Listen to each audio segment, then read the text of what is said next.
C B ಯಾ ಗುರು ಯಪ್ಪ ಸಿಬಿ versus final post match analysis. ಗುರು RCB ಅವರು ಒಂದು ಟ್ರೋಫಿನ ಗೆಲ್ಲಕ್ಕೆ 18 ವರ್ಷ ತಗೊಂಡ್ರು ನೋಡಿ ಗುರು. ಅದಾದ್ಮೇಲೆ ಇನ್ನು ನೆಕ್ಸ್ಟ್ ಕಪ್ಗೆ ನೆಕ್ಸ್ಟ್ ವರ್ಷನೇ ಬಂದಿದೆ.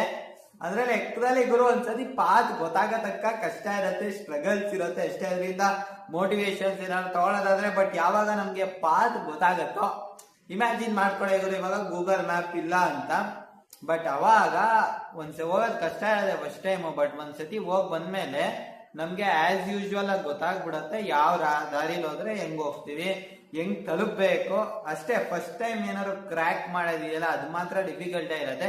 ನೀವು ಒಂದು ಸತಿ ಏನಾದ್ರೂ ಕರೆಕ್ಟ್ ಆಗಿ ಕ್ರ್ಯಾಕ್ ಆಯ್ತು ಅಂದ್ರೆ ಗುರು ಆಮೇಲೆ ಇನ್ನೇನು ತಲೆ ಬಿಸಿ ಇರಲ್ಲ, ಆರಾಮ್ಸಾಗಿ ನಿಮ್ಗೆ ಗೊತ್ತಾಗಿರೋದು. ನೀವು ಮತ್ತೆ ಅದೇ ಲೊಕೇಶನ್ ಬಿಟ್ಟು ಪರ್ಫೆಕ್ಟ್ ಆಗಿ ನೀವು ಹೋಗ್ತೀರಾ.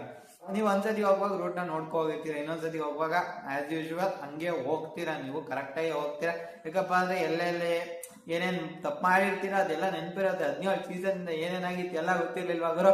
2016 ಅಲ್ಲಿ ಸೋತಿದ್ರು, ಮತ್ತೆ 2026 ಎಲ್ಲ ರಿಪೀಟ್ ಆಗತ್ತೆ ಅಂತ ತುಂಬಾ ಜನ ಹೇಟರ್ಸ್ ಗಳು ಬಾಯ ಬಡ್ಕೋತಿದ್ರು. ಬಟ್ ನಮ್ಮ ಜೇಸಾಲ್ ಹೋಲ್ಡರ್ ನ ಬೆದ್ ಕಟ್ಟಿಗ್ ಯಪ್ಪ ಸ್ವಾಮಿ ಒಂದಿಷ್ಟು ಪೋಸ್ಟ್ ಗಳು ಓಡಾಡಿತ್ತು ನೋಡಿದಿರಲ್ಲ ಇವರು. ಶಾರುಖ್ ಖಾನ್ ಇಂಜುರಿ ಆಗಿದೆಯಂತೆ, ಅದಕ್ಕೆ ಬೆನ್ ಕಟ್ಟಿಂಗ್ ಅವರು ರಿಪ್ಲೇಸ್ ಆಗಿ ಬರ್ತಿದಾರಂತೆ, ಅದು ಸುಮ್ಮನೆ ವೈರಲ್ ಆಗಿದ್ದು. ಲೆಕ್ಕದಲ್ಲಿ ಬೆನ್ ಕಟ್ಟಿಂಗ್ ಅಂದ್ರೆ ಒಂಥರ RCB ಅಭಿಮಾನಿಗಳು ಒಂಥರ ಇದೆ ಲೆಕ್ಕದಲ್ಲಿ. 2016 ಕಪ್ ಗೆಲ್ತಿದ್ರು ಗುರು, ಅದಕ್ಕೆ ತಪ್ಸಕ್ ಕಾರಣ ಬೆನ್ ಕಟ್ಟಿಂಗ್ ನೀವು ಒಪ್ಕೊಳ್ಳೇಬೇಕು. ನೀವು ಇದೊಂದು ಫ್ಯಾಕ್ಟ್.